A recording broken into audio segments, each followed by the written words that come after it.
1,46,000 కోట్లతో తెలంగాణ బడ్జెట్ సంక్షేమ రంగానికి అధిక కేటాయింపులు. శోకసంద్రంగా మారిన ఆళ్లగడ్డ నేడు ప్రభుత్వ లాంఛనాలతో భూమా అంత్యక్రియలు.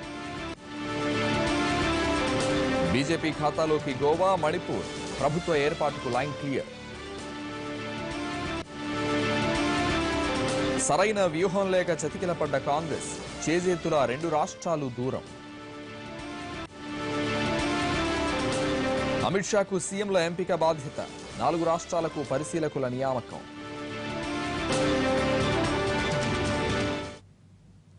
సంక్షేమమే ప్రధానంగా తెలంగాణ రాష్ట్ర బడ్జెట్ పట్టాలెక్కబోతోంది. ఇవాళ మధ్యాహ్నం 12 గంటలకు ఆర్థిక మంత్రి ఈటెల సభలో బడ్జెట్ను ప్రవేశపెడతారు.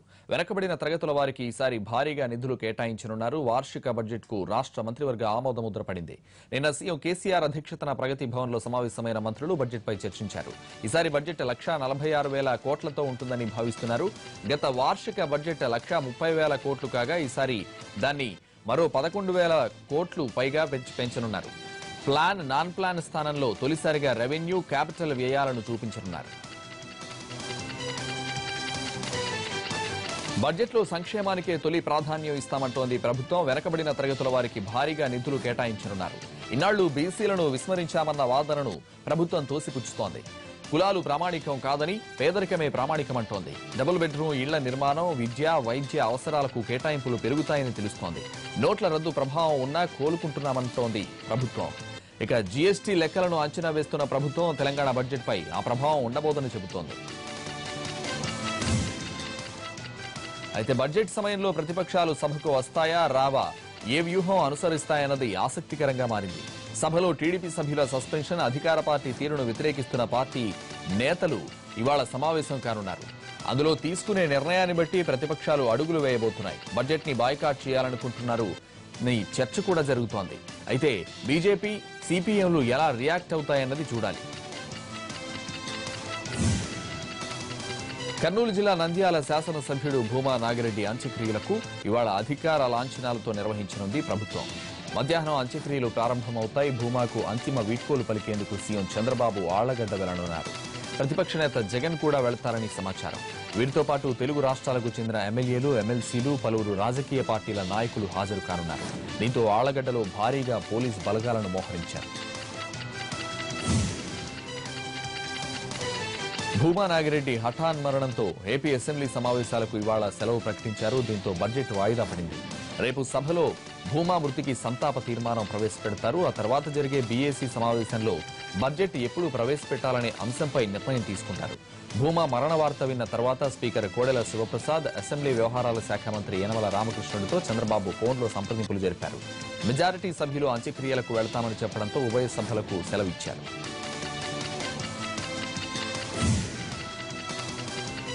గోవా బీజేపీ చేతికి దక్కింది. మనోహర్ పారికర్ ను ప్రభుత్వ ఏర్పాటుకు ఆహ్వానించారు గవర్నర్ మృదులా సిన్హా. అంతకుముందు పారికర్ తనకు మద్దతు ఇస్తున్న ఎమ్మెల్యేల లిస్టును గవర్నర్ కు సమర్పించారు. 40 మంది శాసనసభ్యులు ఉన్న గోవా అసెంబ్లీలో బీజేపీకి 13 సీట్లు దక్కాయి. మహారాష్ట్రవాది గోమంతక్ పార్టీకి 3, గోవా ఫార్వర్డ్ పార్టీకి చెందిన 3 ఎమ్మెల్యేలు, మరో 2 ఇండిపెండెంట్లు కూడా బీజేపీకి సపోర్ట్ ఇచ్చారు. దీంతో మ్యాజిక్ ఫిగర్ 21కి చేరింది బీజేపీ బలం. 15 రోజుల్లో పారికర్ బల నిరూపణ చేసుకోవాలని సూచించారు గవర్నర్ మృదులా సిన్హా. ఇటు మణిపూర్లోనూ ప్రభుత్వం ఏర్పాటు చేసేందుకు బీజేపీ వేగంగా పావులు కదుపుతోంది. ఇప్పటికే ఆ పార్టీ ఎమ్మెల్యేలు గవర్నర్ నజ్మా హెప్తుల్లాను కలిసి ప్రభుత్వ ఏర్పాటుకు ఆహ్వానించాల్సిందిగా కోరారు. 60 స్థానాలున్న మణిపూర్లో కాంగ్రెస్ కు 28, బీజేపీకి 21 మంది ఎమ్మెల్యేలున్నారు. 10 మంది స్వతంత్రులు బీజేపీకి మద్దతు పలికారు. కాంగ్రెస్ నుంచి ఓ ఎమ్మెల్యే కూడా కమలం గూటికి చేరారు. దీంతో బీజేపీ బలం 32కు చేరింది. ప్రభుత్వ ఏర్పాటుకు మార్గం సుగమమైంది. 4 రాష్ట్రాల్లో ముఖ్యమంత్రుల ఎంపిక బాధ్యతను అధ్యక్షుడు అమిత్ షాకు కట్టబెట్టింది బీజేపీ పార్లమెంటరీ బోర్డు. దీనికి సంబంధించి పార్టీ సీనియర్లను ఆయా రాష్ట్రాలకు పరిశీలకులుగా నియమించింది. కేంద్ర మంత్రి వెంకయ్యనాయుడు, భూపేంద్ర యాదవ్లను ఉత్తరప్రదేశ్ పరిశీలకులుగా పంపుతున్నారు. వారు పార్టీ ఎమ్మెల్యేలతో సమావేశమై వారి అభిప్రాయాలు తెలుసుకుంటారు. నరేంద్ర తోమర్, సరోజ్ పాండేలను ఉత్తరాఖండ్ పరిశీలకులుగా పంపింది బీజేపీ. పీయూష్ గోయల్, వినయ్ సహస్రబుద్ధేలకు మణిపూర్ బాధ్యతలు అప్పజెప్పింది. వారు పంపే నివేదిక ఆధారంగా అమిత్ షా నిర్ణయం తీసుకుంటారు. కేంద్ర మంత్రి మనోహర్ పారికర్ ను గోవా ముఖ్యమంత్రిగా పంపాలని బీజేపీ పార్లమెంటరీ బోర్డు నిర్ణయం తీసుకుంది. ఉత్తరాఖండ్ నుంచి సత్పాల్ మహారాజ్, మాజీ ముఖ్యమంత్రి బీసీ ఖండూరి పేర్లు ప్రచారంలో ఉన్నాయి. ఇటు యూపీ నుంచి పార్టీ రాష్ట్ర అధ్యక్షుడు కేశవ్ ప్రసాద్ మౌర్య, హోంమంత్రి రాజ్నాథ్ సింగ్ పేర్లు ఎక్కువగా వినిపిస్తున్నాయి. రాజ్నాథ్ రాష్ట్రానికి వెళ్లేందుకు ఇష్టపడతారా లేదా అన్నది సస్పెన్స్ గా మారింది. కేంద్రంలో నంబర్ 2గా ఉన్న ఆయన ముఖ్యమంత్రిగా వెళ్లేందుకు ఇష్టపడడం లేదని ప్రచారం జరుగుతోంది. అయితే దీనిపై రాజ్నాథ్ మాత్రం నోరు మెదపలేదు. 16న ముఖ్యమంత్రులు ఎవరనే దానిపై ఓ క్లారిటీ వచ్చే అవకాశం ఉంది. కాంగ్రెస్ కు బ్యాట్ టైం కంటిన్యూ అవుతోంది. అధికారానికి దగ్గరగా వచ్చి 2 అడుగుల దూరంలో ఆగిపోయిన బీజేపీ కంటే ఎక్కువ సీట్లు సాధించిన గోవా, మణిపూర్లో ప్రభుత్వాన్ని ఏర్పాటు చేయలేక చతికిలపడింది. 2-3 ఇండిపెండెంట్లను ఓ చిన్న పార్టీనో పట్టుకుంటే 2 రాష్ట్రాల్లో ప్రభుత్వాలను ఏర్పాటు చేయొచ్చు. 5 ఏళ్లు అధికారాన్ని అనుభవించొచ్చు. కాంగ్రెస్ ముక్త భారత్ అంటున్న బీజేపీకి షాక్ ఇవ్వచ్చు. కానీ సరైన వ్యూహం లేక 2 రాష్ట్రాలను చేజేతులా వదులుకుంది కాంగ్రెస్. యూపీ షాక్ లో ఉండిపోయిన హస్తం పెద్దలు ఇక్కడ ప్రభుత్వ ఏర్పాటు గురించి మరిచిపోయారు. కానీ బీజేపీ మాత్రం వేగంగా స్పందించి 2 రాష్ట్రాలను తన వైపు మళ్లించుకుంది. పంజాబ్ లో కొత్త ప్రభుత్వం ఏర్పాటుకు రంగం సిద్ధమవుతోంది. కాంగ్రెస్ శాసనసభాపక్ష నేత అమరీందర్ సింగ్ గవర్నర్ ను కలిశారు. ఈ నెల 16న సీఎంగా ప్రమాణ స్వీకారం చేయనున్నారు. కేబినెట్ కూర్పుపైన కాంగ్రెస్ లో మంతనాలు జరుగుతున్నాయి.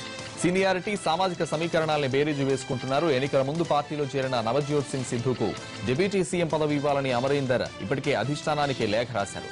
ఈ విషయంపై స్పష్టత రావాల్సింది. పేదల అభివృద్ధే దేశాభివృద్ధిని అన్నారు ప్రధాని నరేంద్ర మోదీ. నవభారత నిర్మాణమే తమ స్వప్నమని స్పష్టం చేశారు. సుపరిపాలన అందిస్తామని ప్రజలకు ఇచ్చిన మాటను నిలబెట్టుకుంటామని చెప్పారు.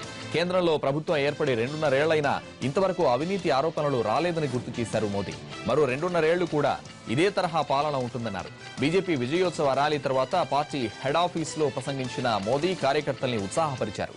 భారత్ మాతాకి జై, వందే మాతరం నినాదాలు చేస్తూ అందరితో చేయించారు.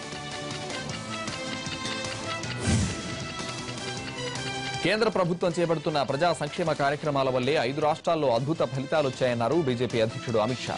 యూపీలో చాలా కాలం తర్వాత చారిత్రాత్మక విజయం సాధించామన్నారు. నోట్ల రద్దు తర్వాత పేద ప్రజలంతా మోదీ వైపే ఉన్నారనడానికి ఈ ఫలితాలే నిదర్శనమన్నారు అమిత్ షా. దేశంలో అన్ని వర్గాల ప్రజలు మోదీ నాయకత్వంలో తమ భవిష్యత్పై ఆశావహ దృక్పథంతో ఉన్నారని చెప్పారు.